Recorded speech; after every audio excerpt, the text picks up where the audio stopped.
I want to ask you something, and I need you to sit with it before you answer. When you die, and you will die, that is not a threat. That is a promise. When you die, what will go to the grave with you that was never given to the world? Because here is what nobody tells you at funerals. Nobody stands at a graveside and says, this person took 17 businesses to the grave.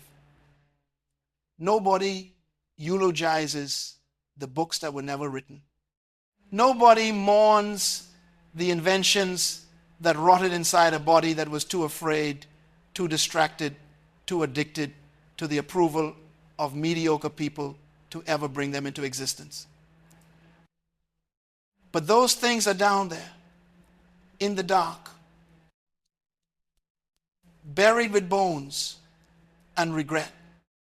I have said this for decades, and I will say it until my last breath. The wealthiest place on the face of this earth is not Wall Street. It is not the oil fields of Saudi Arabia. It is not the diamond mines of South Africa. The wealthiest place on this planet is the cemetery.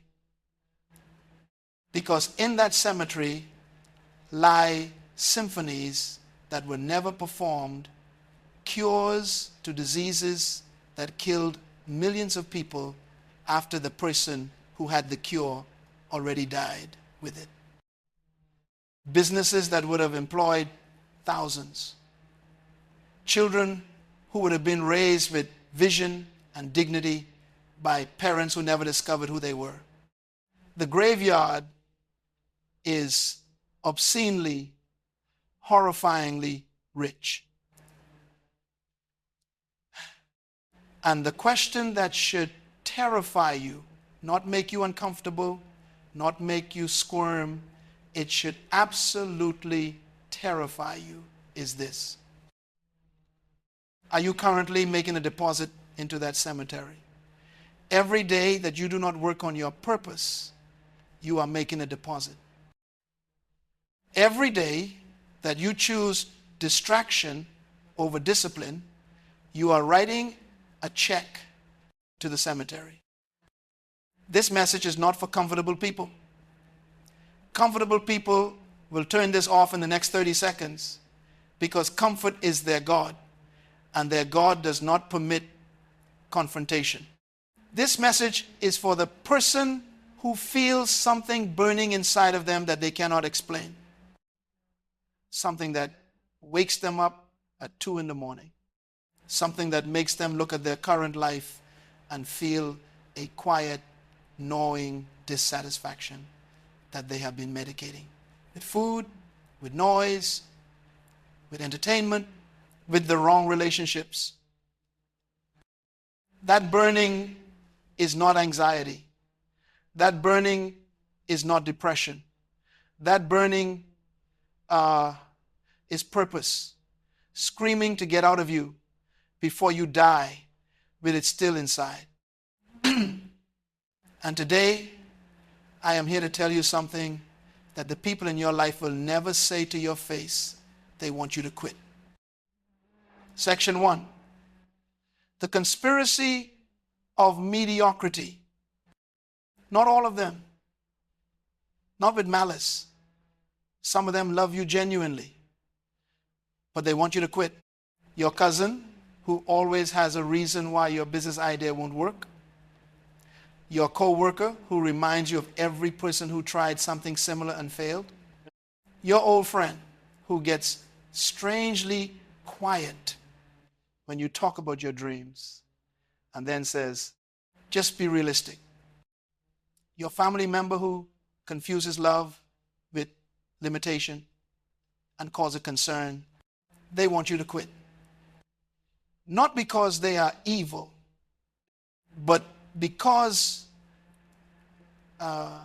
your potential is a mirror. And when you pursue your potential, the people around you are forced to look at themselves. And many of them do not like what they see. Let me tell you about the crab bucket.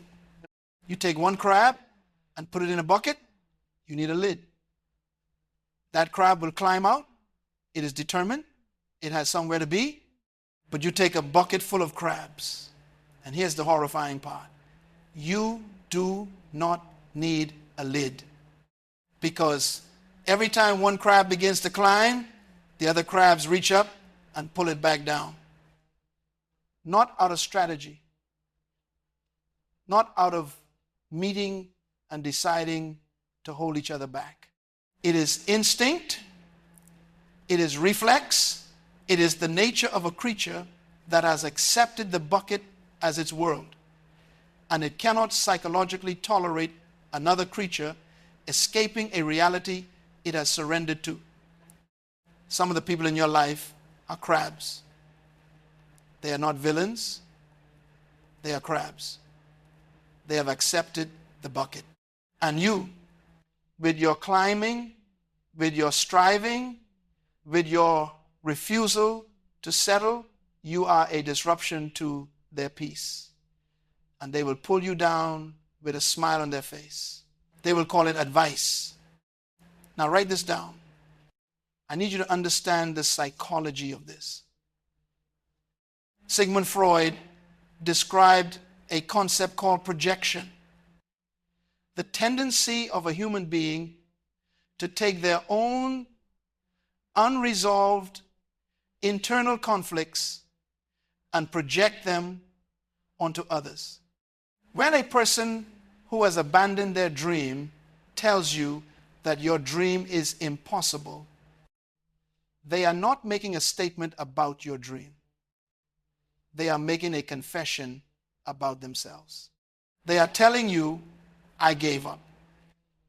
And because I gave up, I need you to give up too. So that my surrender feels like wisdom instead of cowardice. That is what you are dealing with. That is the environment many of you are living inside of. And you are trying to build a skyscraper in a neighborhood that only permits single-story thinking. But here is what I came to tell you today. You are not required to live at the ceiling of someone else's imagination. Section 2. The eagle and the chicken. I want to tell you a story.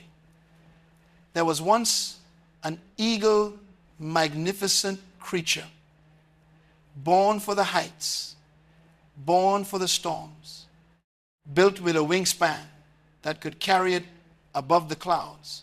But this eagle had been placed in a chicken coop as an egg. And when it hatched, it looked around and everything it saw were chickens. Chickens scratching at the ground. Chickens content with a handful of grain. Chickens whose entire life was lived within a fence they never questioned. So the eagle scratched the ground too. It ate grain. It clucked. It stayed inside the fence. Not because it was a chicken, but because it did not know it was an eagle. Because when you do not know what you are, you will perform beneath what you are forever. One day, a farmer noticed this strange large bird that walked like a chicken but looked different. He picked it up and he held it up toward the sky and he said, "You are an eagle. You were not made for this ground. You were made for that sky." And the eagle looked up for the first time at what had always been above it, and it took flight. Now listen to me carefully, because this is where the story becomes about you. The chickens in that coop did not applaud when the eagle left. The chickens did not hold a celebration. The chickens clucked louder. They scattered in confusion. Some of them, and this is the part nobody tells you, some of them tried to pull it back down before it cleared the fence. Because the absence of the eagle reminded them of what they would never be. Who in your life is keeping you from looking up? Who has made it their quiet mission to ensure you never discover what you are? And more importantly, how long are you going to stay in the chicken coop, scratching at the ground because the people around you are uncomfortable with your wingspan? The eagle was never designed to justify its wings to chickens. And you are never required to justify your vision to people who have decided to live without one. Section 3, the seed must die. Now I want to go deeper, because I need you to understand something about the nature of greatness that most motivational speakers will not tell you, because it is not comfortable enough to sell merchandise. Greatness requires a death, not a physical death, a death of the version of you that needs validation, a death of the you that requires an audience to keep working, a death of the you that stops building every time someone stops clapping. In the natural world,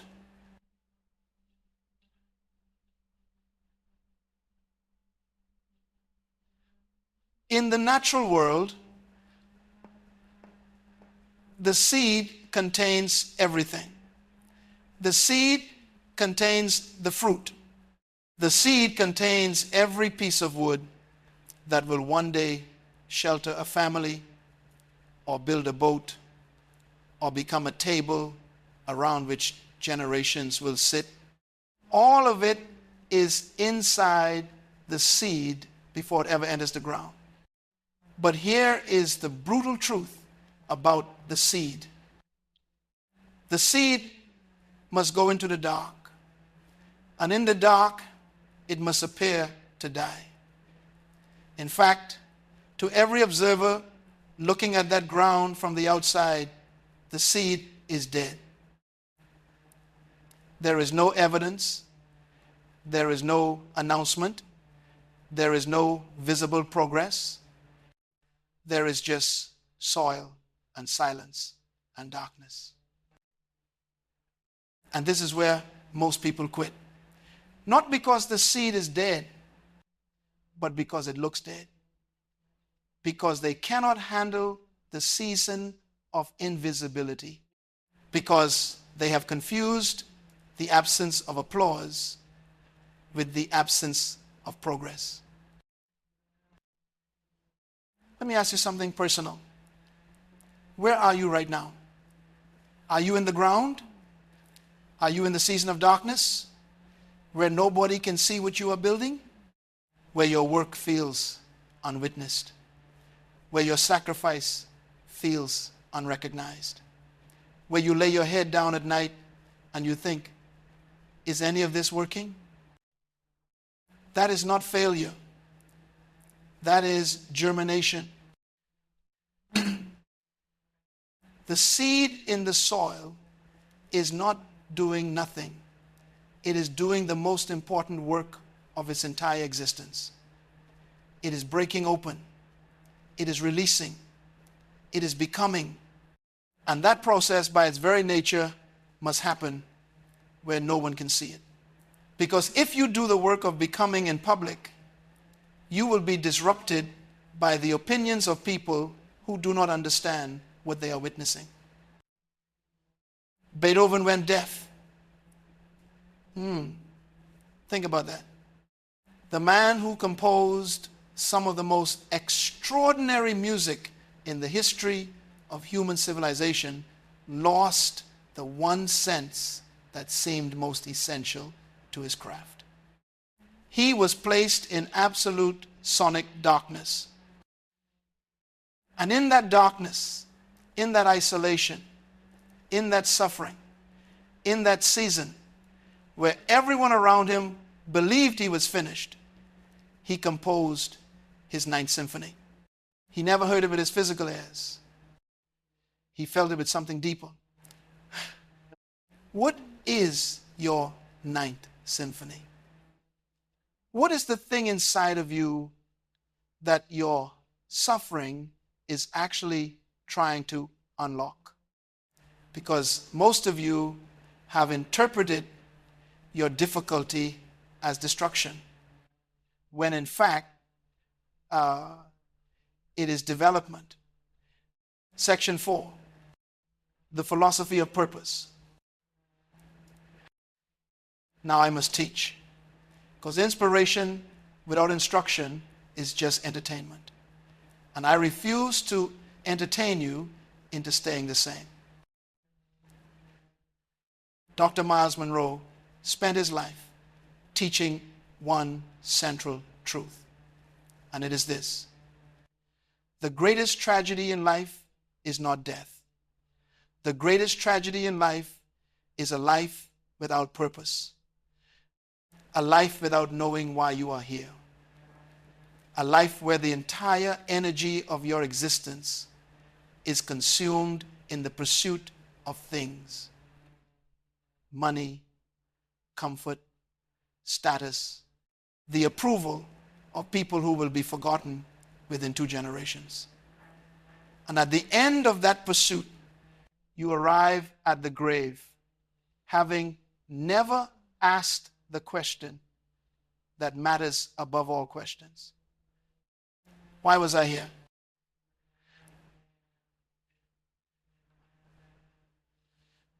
In a negative way, in a positive way, purpose is not something you choose. I need you to understand this. Purpose is not a career. Purpose is not a passion.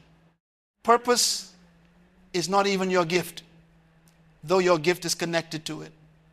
Purpose is the reason the manufacturer made the product, and you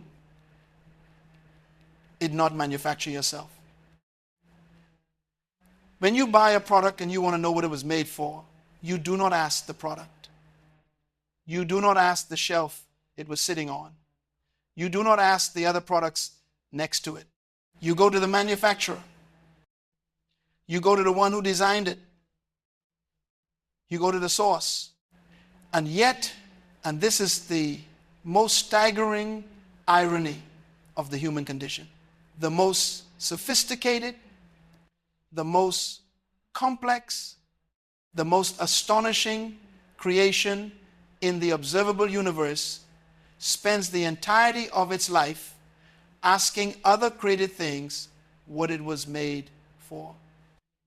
You ask your parents, they tell you to be safe.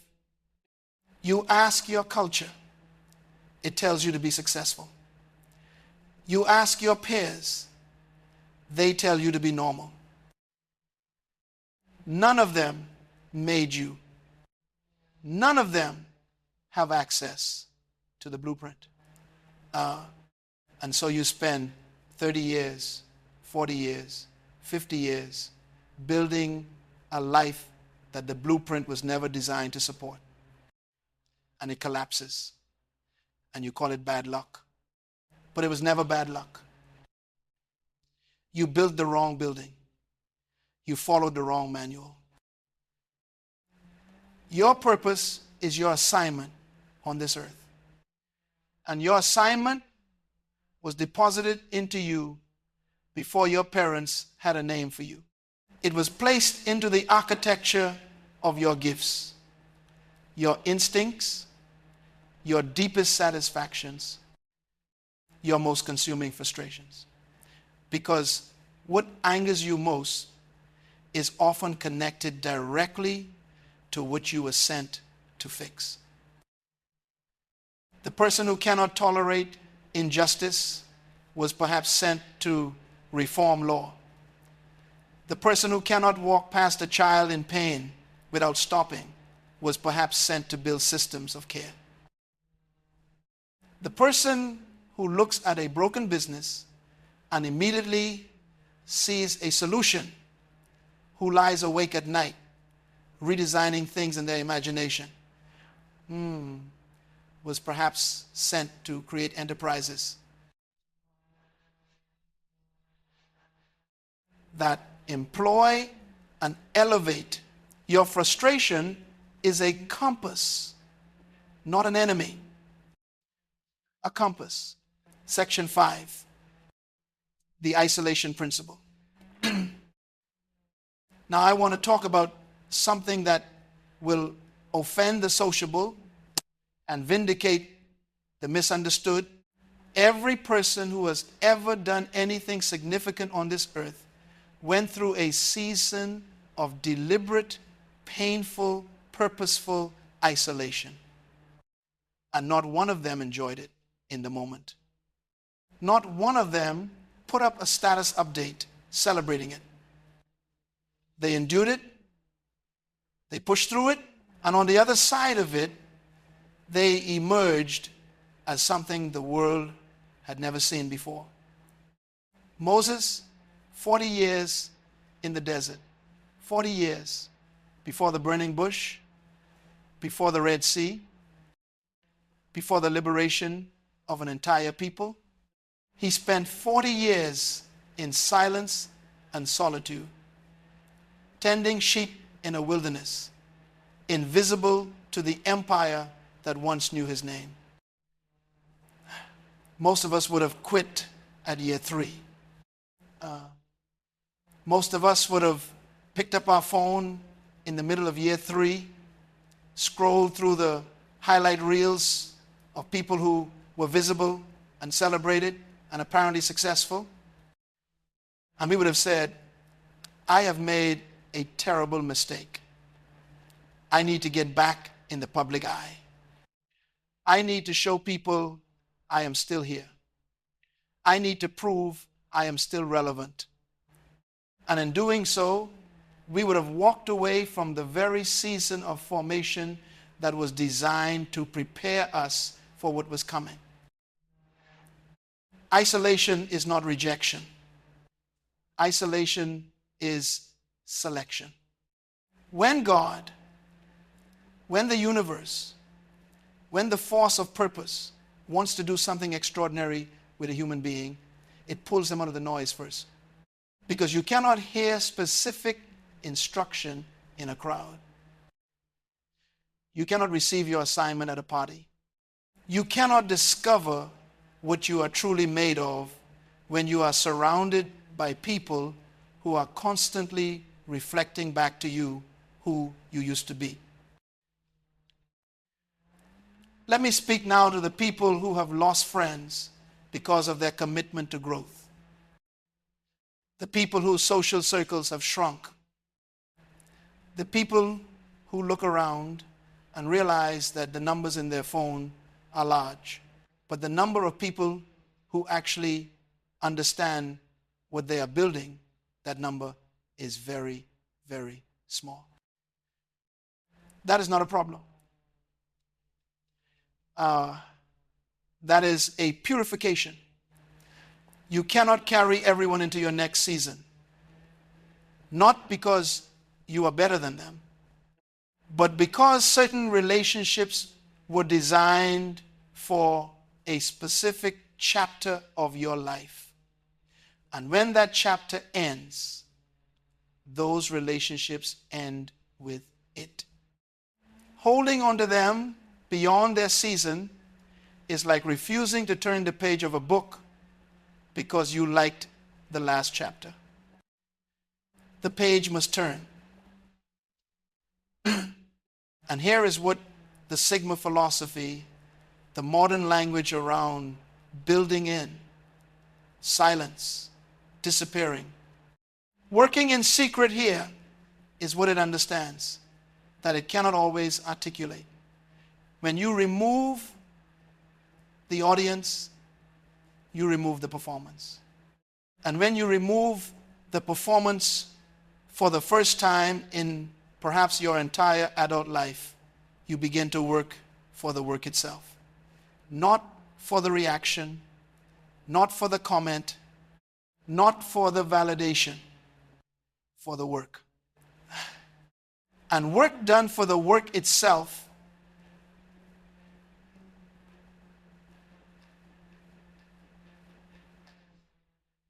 has a quality that work done for applause will never achieve, because the person working for applause is always editing themselves. They are always asking, will this be received well? But the person working in silence, building in secret, answering only to the call of their purpose, that person is free. And freedom produces things that approval seeking never can. Section 6, dominion. Now I want to talk about dominion, because purpose without dominion is potential without power. And I did not come here today to leave you inspired but impotent. Dominion is a word that has been misused and abused, and therefore abandoned by people who were afraid of what it truly meant. Dominion does not mean domination over other people. Dominion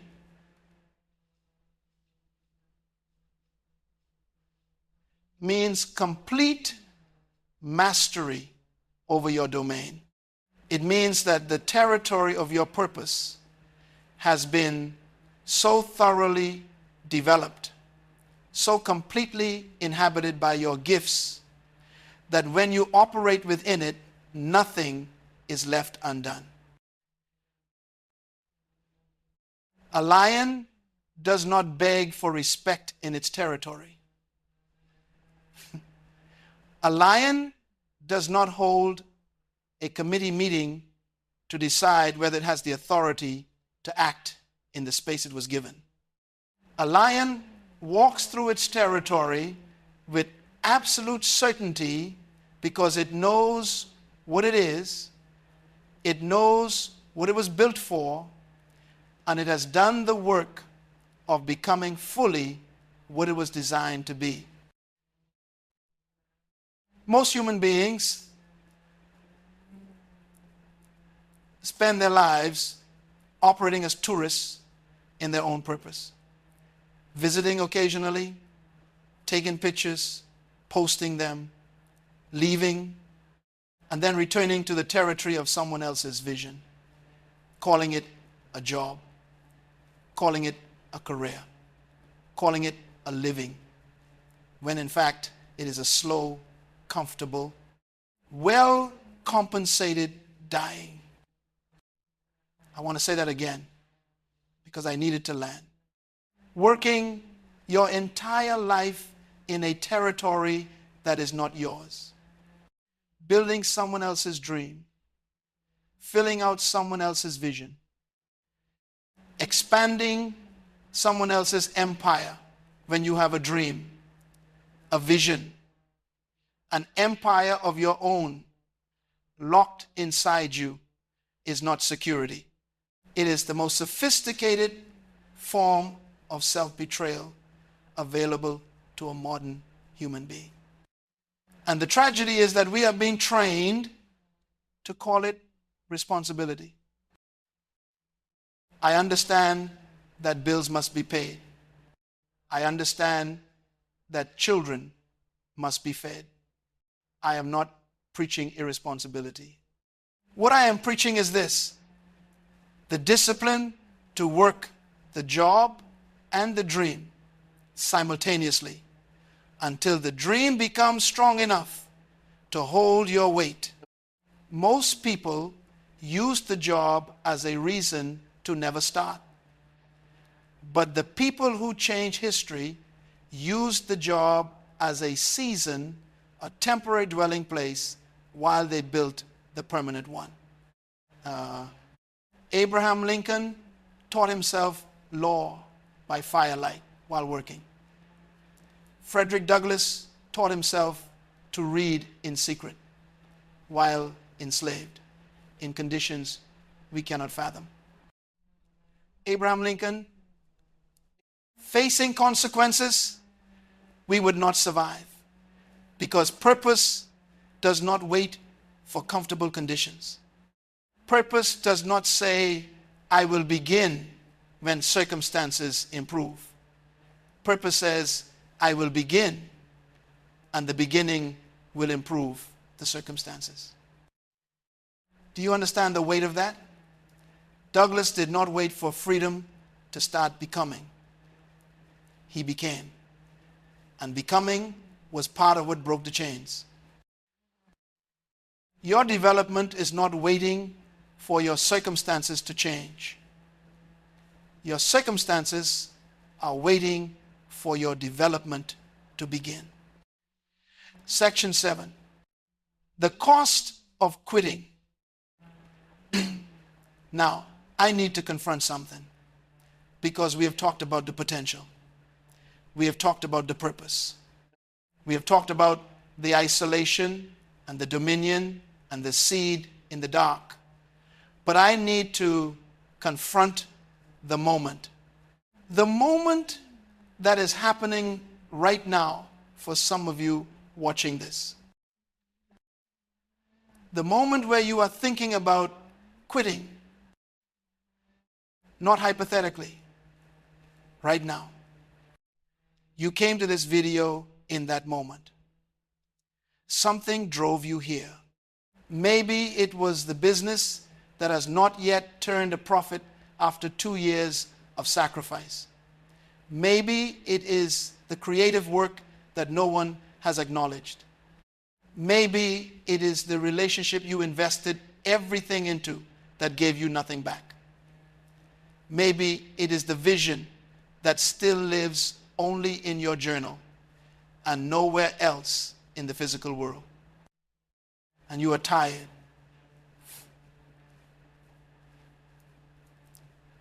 Not lazy tired. Tired in a way that sleep does not fix. Tired in your conviction. Tired in your faith. Tired in the part of you that believes this matters. And the thought is whispering. It is not even shouting anymore. It is just whispering. Maybe they were right. Maybe it was too much. Maybe I should have stayed. I need you to hear me right now as clearly as you have ever heard anything. The whisper that tells you to quit is not wisdom. It is not maturity. It is not reality checking you. That whisper is fear, wearing the costume of reason, and fear is extraordinarily intelligent. It does not come to you as fear because you would recognize it and reject it. It comes to you dressed in logic.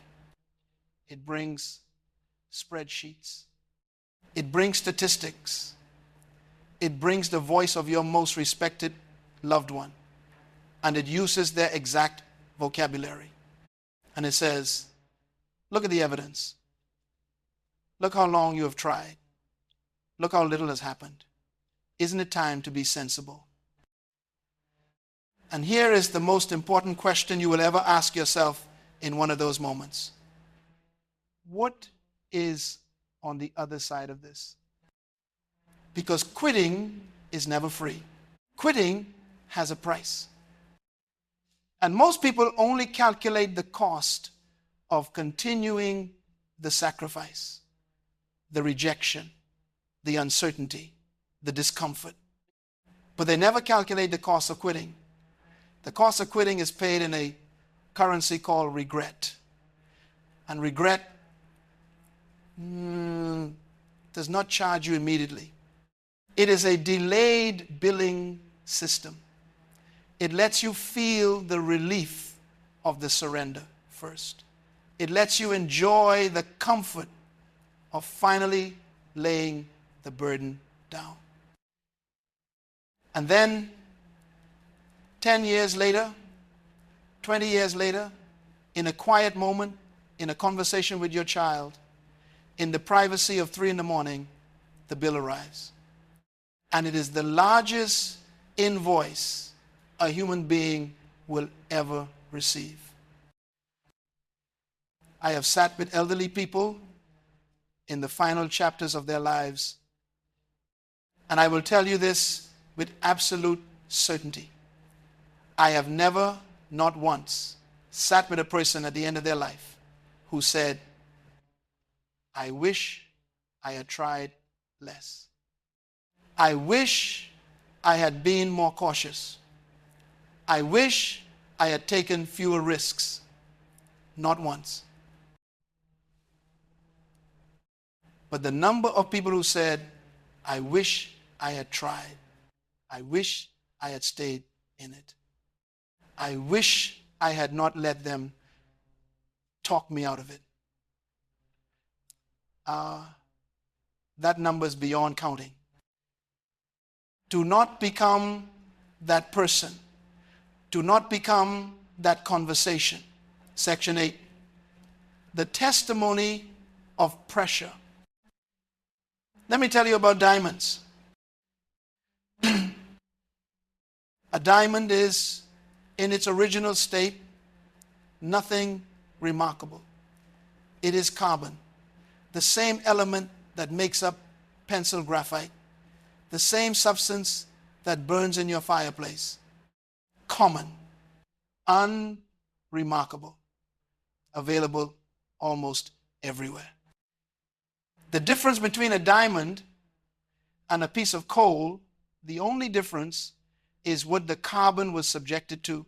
Time, pressure, intense, relentless, almost unimaginable pressure applied over an extended period, in darkness, underground, away from all observation.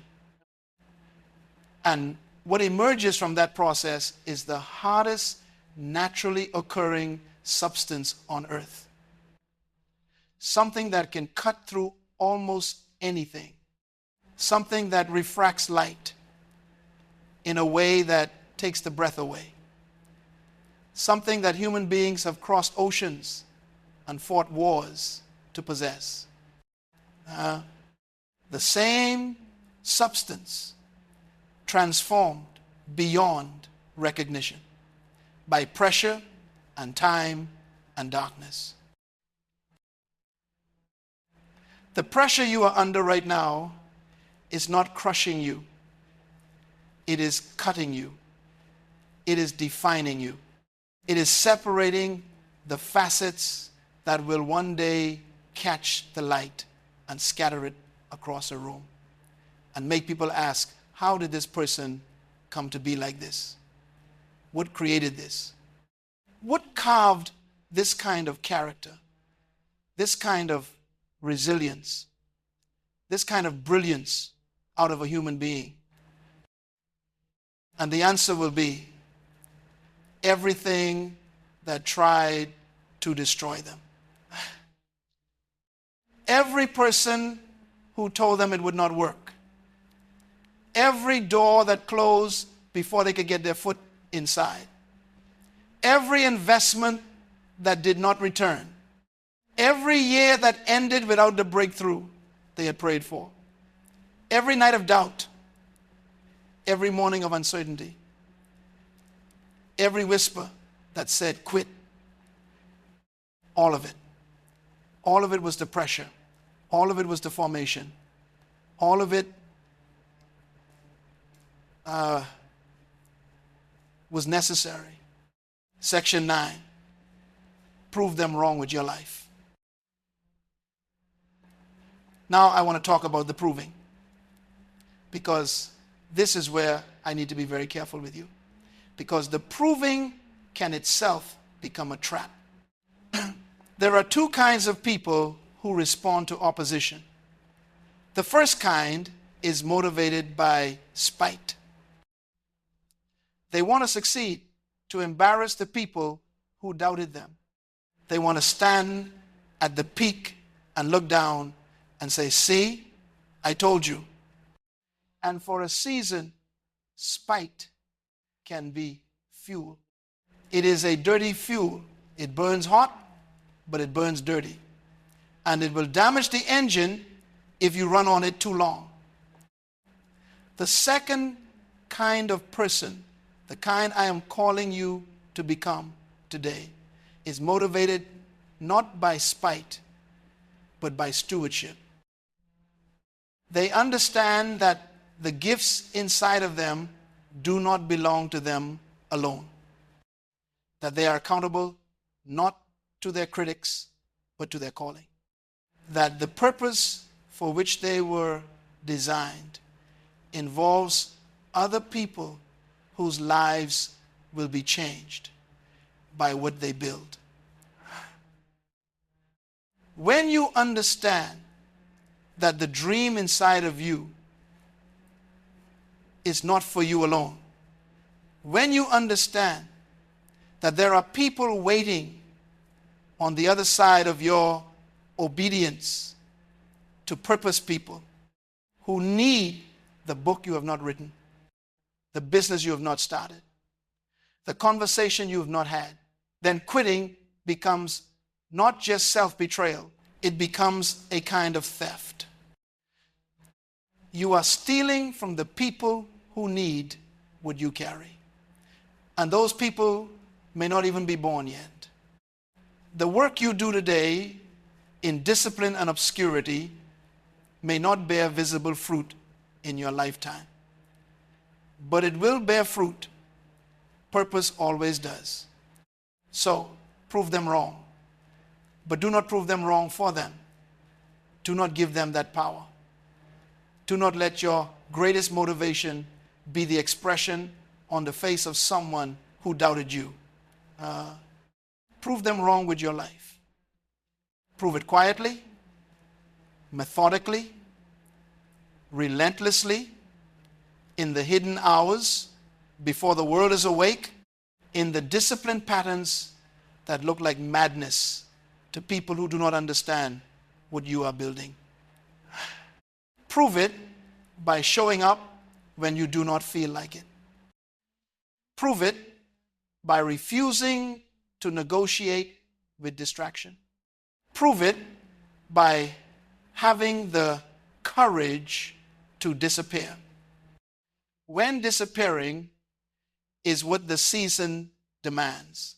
Prove it by becoming slowly and irreversibly the fullest expression of the person you were designed to be.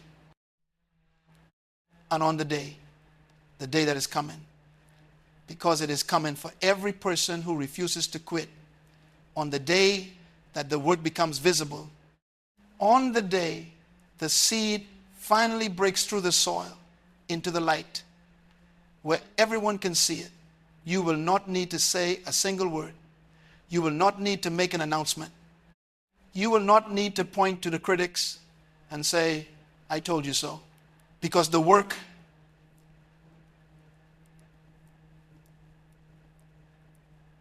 will speak. And it will say everything. Closing the final charge. I want to close with this. The graveyard does not have to be as rich as it is. The deposit does not have to be made. The symphony does not have to go unplayed. The book does not have to remain unwritten. The life does not have to be lived at 10% of its capacity, because 20% made the people around you uncomfortable. You have something inside of you. I do not know what it is. Only you and the one who made you knows what it is. But you know what it is. You know. You have always known. It is the thing you cannot stop thinking about. It is the thing that makes time disappear when you are doing it. It is the thing that makes you feel most like yourself. It is the thing that every time you push it down and walk away from it, comes back. Because it was put in you. And what was put in you cannot be permanently silenced by the opinions of people who did not put it there. They want you to quit. Your circumstances want you to quit. Your history wants you to quit. Your own fear, dressed in the vocabulary of wisdom, wants you to quit. Do not quit. Not for me. Not to prove a point to someone who never believed in you. Not for any of those reasons. Refuse to quit. Because the world, this suffering, beautiful, broken, extraordinary world needs what is locked inside of you. Refuse to quit. Because the version of you that emerges from this pressure is someone that only this pressure could have created. Refuse to quit because somewhere in the future, someone whose name you do not yet know is waiting for you to finish what you started.